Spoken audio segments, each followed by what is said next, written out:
मुंगेरी लाल के हसीन सपने एक बहुत ही मशहूर कहावत है और इसको लेकर चाहे सियासत से जुड़े लोग हों या फिर समाज में तरह तरह के बयानों के साथ साथ एक दूसरे पर वार किया जाता है। यूपी बीजेपी में आगे क्या होगा, इसको लेकर दिल्ली से लेकर लखनऊ तक चर्चा होती रही। पूरे देश में इस बात को लेकर सियासत गरमाती रही। वार पलटवार हुए, ऑफर्स एक दूसरे को दिए गए, सरकारों को लेकर तंज किए गए एक दूसरे पर राजनीतिक पार्टियों की तरफ से। बीजेपी के अंदर सब कुछ ठीक नहीं है। यूपी के अंदर इस बात को लेकर काफी तरह की चर्चाएं थी। लखनऊ में बीजेपी और आरएसएस की एक बैठक भी होनी थी, लेकिन ये बैठक भी टल गई है। इस बीच यूपी के डिप्टी सीएम केशव प्रसाद मौर्य और अखिलेश यादव के बीच भी जुबानी जंग छिड़ी हुई है। अखिलेश यादव के मानसूनी ऑफर के बाद केशव प्रसाद मौर्य ने समाजवादी पार्टी को डूबता जहाज और मुंगेरी लाल के हसीन सपने देखने वाला बताया। इसको लेकर अखिलेश यादव पर तंज किया। कुल मिलाकर यूपी का सियासी संग्राम अभी शांत नहीं हुआ है। लग तो रहा है कि फिलहाल थोड़ी शांति है, लेकिन अभी ये शांति बहुत गहरी नहीं है। ये रिपोर्ट देखिए।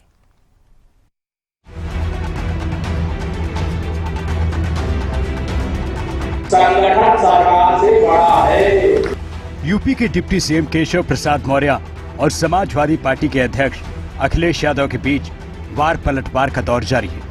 अखिलेश ने केशव प्रसाद मौर्य के संगठन को सरकार से बड़ा बताने वाले बयान पर तंज कसा।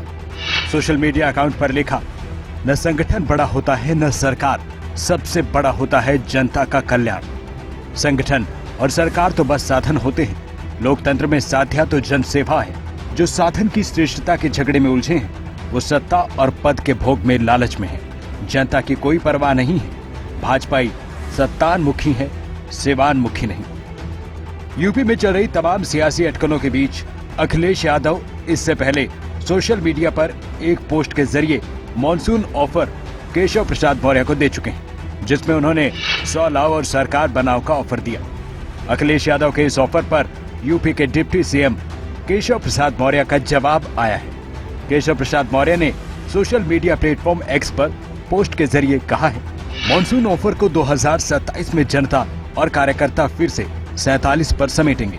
एक डूबता जहाज और समाप्त होने वाला दल जिसका वर्तमान और भविष्य खतरे में है, वो मुंगेरी लाल के हसीन सपने देख सकता है जो पूर्ण नहीं हो सकता।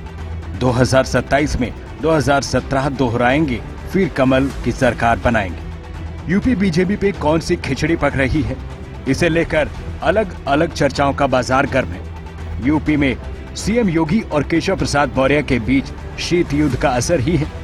अखिलेश बार बार सोशल मीडिया पर पोस्ट कर इस पर कटाक्ष कर चुके हैं। पहला मौका नहीं है जब बीजेपी में कला की खबरों पर अखिलेश ने अटैक किया हो। अखिलेश यादव इससे पहले भी योगी सरकार पर प्रहार कर चुके हैं। कांग्रेस केशव प्रसाद मौर्य पर तंज कस रही है।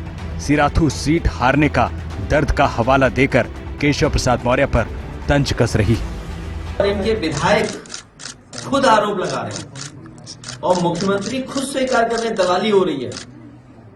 तो सवाल ये, जनता ये भी तो सुनना चाहेगी या जानना चाहेगी कि अगर मुख्यमंत्री महसूस कर रहे हैं कि दलाली हो रही है, तो जो दलाली कर रहे हैं उन पर कार्रवाई क्या कर रहे हैं?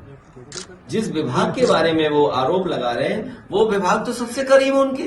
दर्द सिराथू वाला है। जो सिराथू में चुनाव हार गए थे केशव मौर्य जी, वो दर्द वो है। वो दर्द अभी तक उनके पीछे लगा है, चला आ रहा है। उसी दर्द से केशव मौर्य परेशान है और वो दर्द बड़ा दुखदाई दर्द है। वो उनके और मुख्यमंत्री जी के बीच का दर्द है। वो जनता समझ चुकी है और जनता उसका जवाब लगातार दे रही है। तो स्वाभाविक है, वो सही बात बोला उन्होंने अखिलेश जी ने। जो व्यक्ति घर के बाहर अगर किसी के कार्य को खराब करता है, किसी का नुकसान करता है, किसी के बारे में अगर गलत सोचता है, तो वो घूम फिर के घर में आती है बात। वो फिर अपने घर में भी वही फार्मूला इस्तेमाल करता है। तो भारतीय जनता पार्टी वो अपने घर में इस्तेमाल कर रही है। अब ये पूरी तरीके से डूबने वाले हैं। उत्तर प्रदेश में 29 सीटें गंवाने के बाद बीजेपी में हड़कंप है। उसके संकेत बाहर भी आ रहे हैं। लखनऊ से लेकर दिल्ली तक बैठकें हुई हैं, लेकिन समाधान नहीं निकला। पार्टी से लेकर संगठन तक सब शांत करने के लिए आरएसएस की मीटिंग लखनऊ में होने जा रही थी। इस समन्वय बैठक को टाल दिया गया है। मुख्यमंत्री योगी आदित्यनाथ और उप मुख्यमंत्री केशव प्रसाद मौर्य के बीच मनमुटाव की चर्चा को लेकर विपक्षी दलों की ओर से लगातार बीजेपी पर तंज कसा जा रहा है। अखिलेश यादव के 100 लाव सरकार बनाओ वाले ऑफर का समर्थन सांसद डिंपल यादव भी कर रही हैं। हम सभी जानते हैं कि क्या स्थिति चल रही है। मैं ज्यादा कुछ इस पे बयान देना नहीं चाहूंगी, और जब लोग तैयार हैं, जनता तैयार है, तो मैं समझती हूँ कुछ भी संभव है। जल्द यूपी में 10 सीटों पर उपचुनाव है। ऐसे में दिल्ली के नेताओं की टेंशन भी यूपी को लेकर बढ़ी है। अब इस पूरे विवाद को सुलझाने की कोशिश दिल्ली से हो रही है। पार्टी के बड़े नेताओं की मीटिंग लगातार चल रही है। हालांकि अभी तक किसी ने सामने आकर कुछ नहीं कहा है, लेकिन इस पूरी चर्चा के बीच संभावना बनती दिख रही है कि यूपी बीजेपी संगठन और यूपी कैबिनेट दोनों में बदलाव संभव है। यूपी में बीजेपी का लोकसभा चुनाव में प्रदर्शन ब्लेम गेम हो गया है।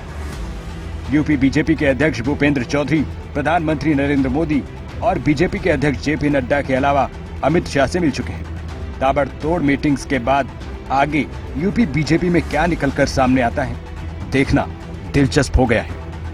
ब्यूरो रिपोर्ट, खबरें अभी तक।